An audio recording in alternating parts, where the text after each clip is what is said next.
السلام علیکم دوستو، یہ ضلع منڈی بہاؤالدین کی تحصیل ملک وال کا گاؤں سیب وال ہے۔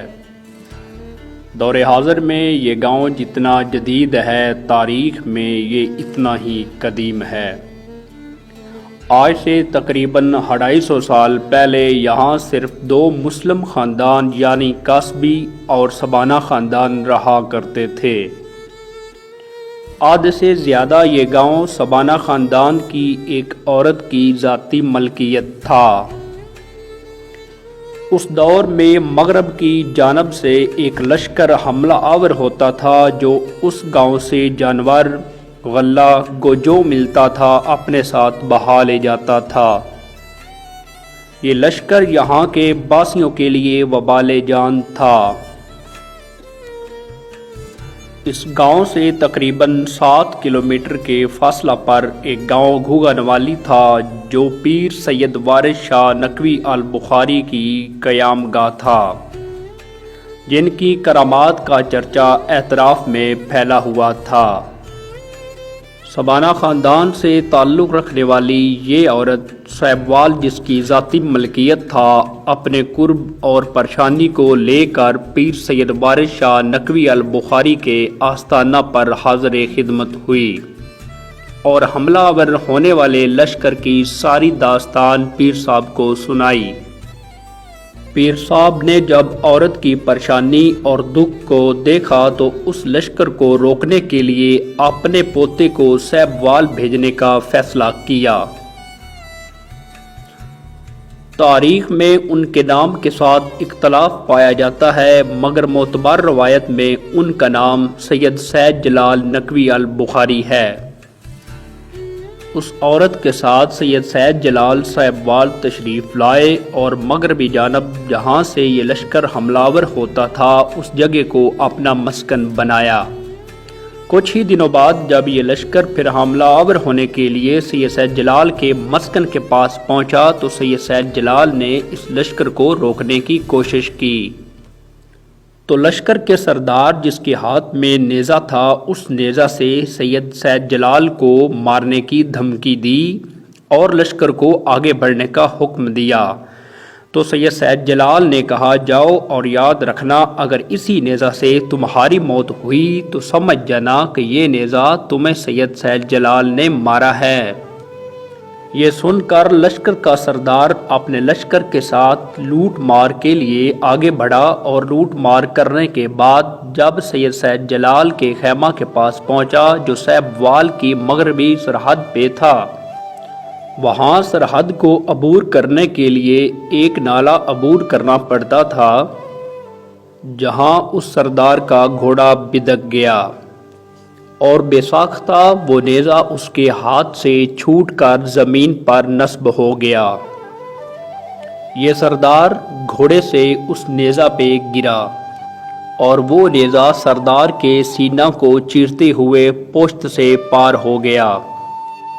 مرتے وقت لشکر کے اس سردار نے لوٹا ہوا مال واپس کرنے اور سید سید جلال کی عقیدت میں رہنے کا اس لشکر کو حکم دیا۔ اس طرح سیب وال کے باسیوں کو سکون حیات میسر آیا اور پیر صاحب کی عقیدت میں رہے۔ سبانہ خاندان کی اس عورت نے سیب وال کی مغربی جانب کی تمام زمین سید سید جلال کے نام کر دی۔ سید سید جلال نے اپنی تمام عمر یہیں گزاری اور یہیں صاحب اولاد ہوئے۔ تقسیم ہندوستان کے وقت سیب وال میں 1/3 سکھوں کی آبادی تھی۔ سکھ پیشے کے لحاظ سے تاجر، دکاندار یعنی مالدار لوگ تھے۔ یہاں ان کی مردے جلانے کی جگہ اور ایک عبادت گاہ تھی۔ سکھوں کے مکانات اسی جگہ تھے جہاں آج موجودہ سیب وال کا مرکز ہے۔ تقسیم ہندوستان کے بعد یہ مکانات وہاں سے آنے والے مہاجرین کو دیے گئے اور کچھ مکانات وہاں کے مقامی مسلمانوں کے پاس چلے گئے۔ یہاں سے ہجرت کرنے والے سکھوں میں ہری چند، برکتا اور اگو کے نام مشہور ہیں۔ کہا جاتا ہے کہ زمانہ قدیم میں موجودہ سیبوال کی جگہ دریائے چناب بہتا تھا، جو وقت کے ساتھ ساتھ کروٹیں بدلتا ہوا اب جنوب کی جانب یہاں سے تقریباً 14 کلومیٹر کے فاصلے پر بہہ رہا ہے، اور دریا کا رخ بدلنے کے بعد یہاں پہ آبادی بننا شروع ہوئی۔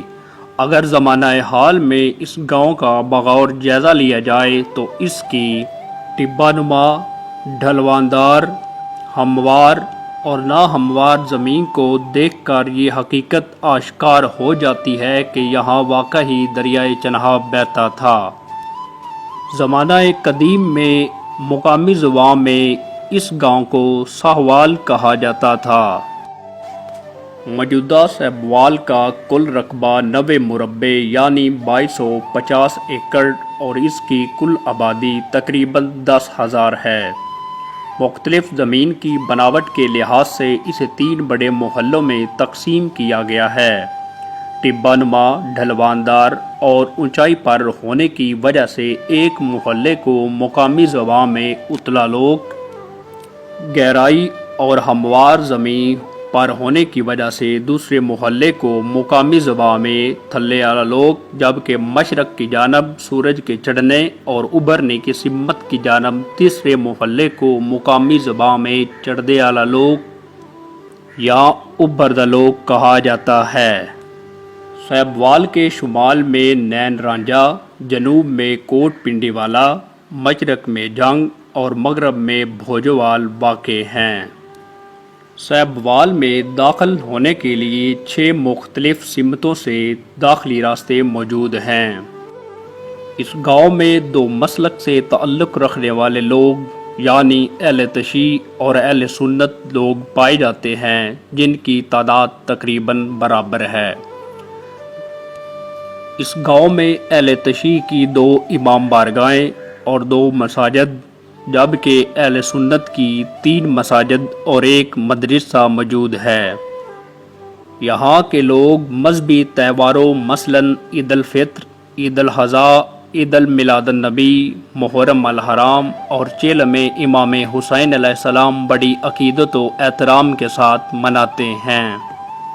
اس کے ساتھ ساتھ قومی تہوار جیسا کہ 14 اگست، آزادی پاکستان، یوم قائد اور یوم اقبال بڑے جذبے کے ساتھ منائے جاتے ہیں۔